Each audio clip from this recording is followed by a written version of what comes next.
Hello student, good morning. How are you? I hope you will okay.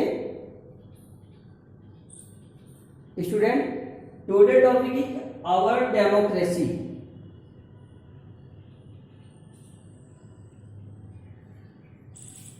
SST में civics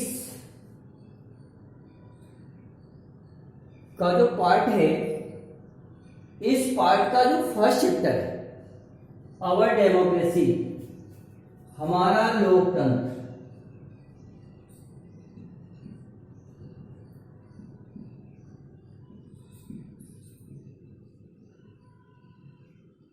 इससे पहले आप geography में 2 चैप्टर, इन्वायरमेंट में 2 चैप्टर और हिस्ट्री में 2 चैप्टर कंप्लीट कर चुके हैं। इस तरह से आपके 6 चैप्टर कंप्लीट हो चुके हैं। आज हम जो एसएसटी का ही दूसरा पार्ट है, हिस्ट्री का जो सेकंड पार्ट है सिविक्स, उसमें जो पहला चैप्टर है आवर डेमोक्रेसी, उसको लेके उपस्थित है।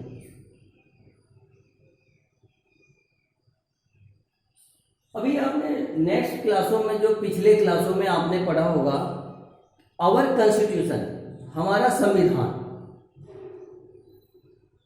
क्योंकि जिस डेमोक्रेसी की हम बात कर रहे हैं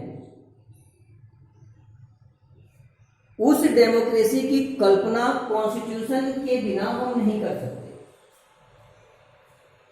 यानी कॉन्स्टिट्यूशन जो होता है वो डेमोक्रेसी का एक तरह से बेस होता है, इसके बिना हम इसकी कल्पना नहीं कर सकते। अब समस्या है कि वास्तव में हम डेमोक्रेसी है क्या।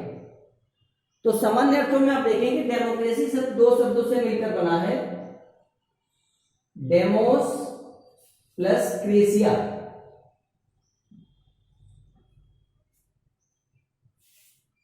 यहां डेमोस का तात्पर्य जनता से है और क्रेसिया का तात्पर्य आपका शासन से है।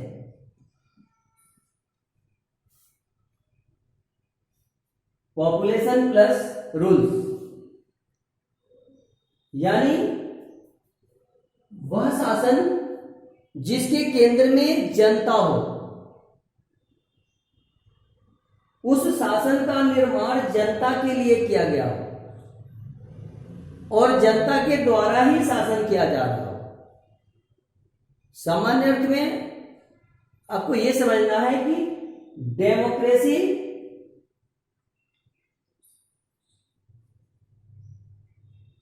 Is the ruling of population, यानी लोकतंत्र जो है जनता के द्वारा किया गया शासन है। आपने अमेरिका के जो दूसरे राष्ट्रपति अब्राहम लिंकन हैं, उनका नाम सुना होगा। उन्होंने एक लोकतंत्र से संबंधित एक स्पष्ट परिभाषा दी है। लोकतंत्र वह तंत्र है जो जनता के द्वारा जनता के लिए किया गया शासन है। जनता का जनता के द्वारा और जनता के लिए किया गया शासन है।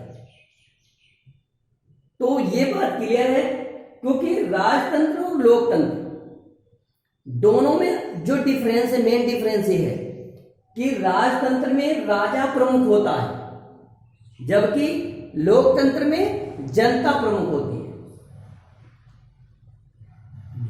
जनता जो चाहेगी वो होगा।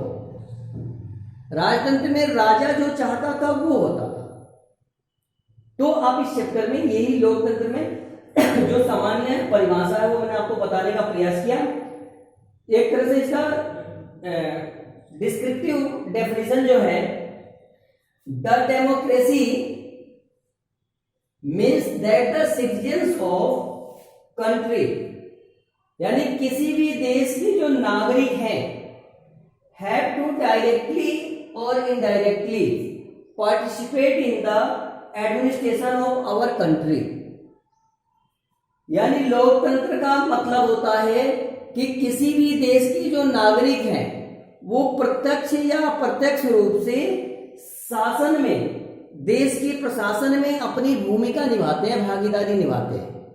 वो पार्टिसिपेट करते हैं, चाहे डायरेक्ट या इनडायरेक्ट। यानी इनडायरेक्टली का मतलब कि अपने मत के द्वारा किसी प्रमुख व्यक्ति को चुनकर शासन करने के लिए भेज देते हैं। तो ये आपका डेमोक्रेसी है। अब इस डेमोक्रेसी का हमें फायदा क्या होता है?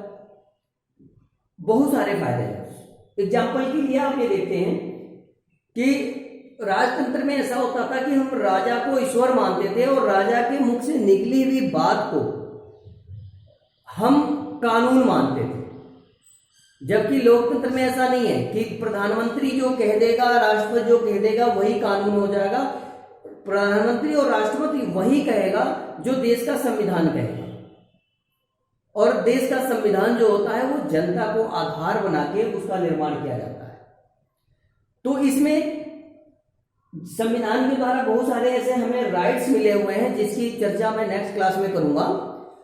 उन आधार पे ही आपके जो फर्स्ट चैप्टर, पूरा जो चैप्टर है उसमें बहुत सारे ऐसे पात्र हैं जिनके माध्यम से डेमोक्रेसी को समझाने का प्रयास किया गया कि किस तरह से हम अपने मतलब अधिकार को लेके सुप्रीम कोर्ट में जा सकते हैं, देश के प्रधानमंत्री के खिलाफ हम जा सकते हैं, अपने देश का जो प्रांतीय शासन है उस प्रांतीय शासन के खिलाफ जा सकते हैं, यदि हमारे ऊपर कोई जुर्म हो रहा है उस जुर्म के खिलाफ हम आवाज उठा सकते हैं, अपने विकास के लिए हम देश के इधर उधर कहीं भी जा सकते हैं, कहीं भी आ सकते हैं।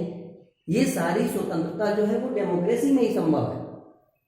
और इसको आप जब पूरे चैप्टर को पढ़ेंगे जिसमें बहुत सारे पात्र हैं, विमला का की हैं और भी बहुत सारे पात्र हैं, जिनकी को आप लाइन बाय लाइन उसको पढ़ेंगे, पढ़ने के बाद से आपको लगेगा कि किस तरह से लोकतंत्र में हम अपने अधिकार को पाते हैं।